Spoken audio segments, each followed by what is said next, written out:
Radio వేరితాస్ ప్రేక్షకులకు మరియు వీక్షకులకు స్వాగతం సుస్వాగతం. ఆగస్టు నెల 12వ తారీఖు సోమవారము.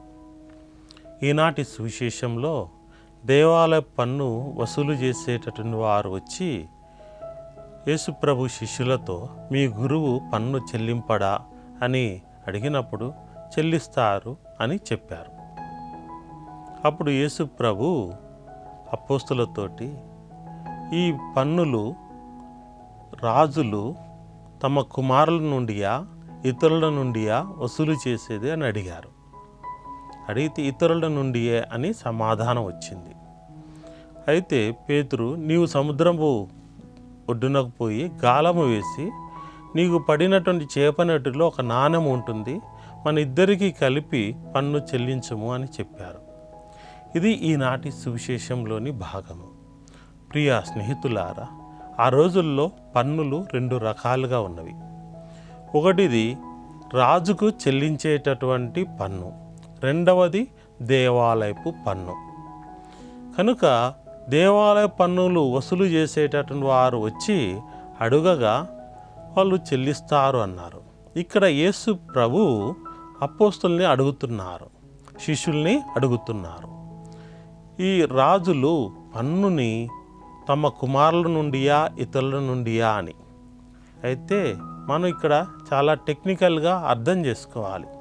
యేసుప్రభు యొక్క ఆలోచనను మనం అర్థం చేసుకోవాలి. యేసుప్రభు మాటల్లో మనం బాగా అర్థం చేసుకుంటే మనకు ఎంతో విశ్వాసము మనలో ఉంటుంది. కనుక ప్రియ స్నేహితులారా, ఈ దేవాలయ పన్ను అంటే దేవాలయం ఎవరిది? పరలోక తండ్రిది. మరి దేవుని కుమారుడు అయినటువంటి యేసు ప్రభు మరి తానెందుకు పన్ను చెల్లించాలి? మరి దేవాలయము తనదే కదా, తన తండ్రిదే కదా. మరి ఈ రాజులు తమ కుమారు నుండి వసూలు చేయడం లేదు. మరి దేవాలయ పన్ను దేవుని కుమారుండి వసూలు చేస్తున్నారా అన్నట్టుగా యేసు ప్రభు ఆ విధంగానే ఇదిగో యేసు ప్రభు పేతురు గారికి చెప్పి మన ఇద్దరికీ కలిపి నీకు పడినటువంటి చేప నోట్లోంచి ఆ నాణ్యం తీసి చెల్లించు అన్నారు. ప్రియ స్నేహితులారా, ఇక్కడ రాజునకు రాజకుమారులు పన్ను చెల్లించరు కదా. మరి దేవుని కుమారుడు దేవునికి పన్ను ఎలా చెల్లించాలి?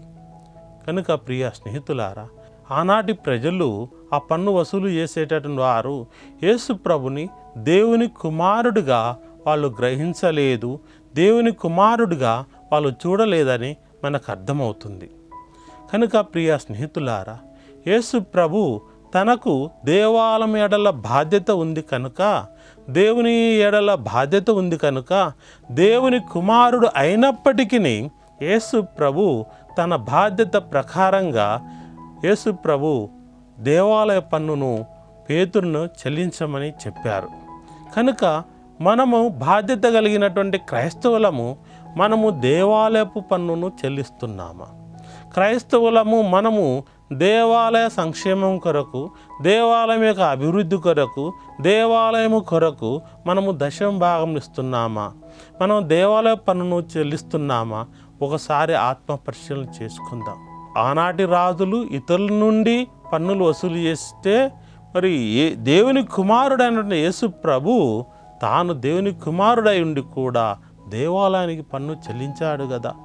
మరి మనం పుట్టు క్రైస్తవులము, మేము స్వచ్ఛమైన క్రైస్తవులము, మేము పరిశుద్ధమైనటువంటి క్రైస్తవులము అని చెప్పుకునేటటువంటి మనము దేవాలయ పన్ను ఎంతవరకు చెల్లిస్తున్నామో ఒకసారి ఆత్మ పరిశీలన చేసుకుందాం. ఆమేన్.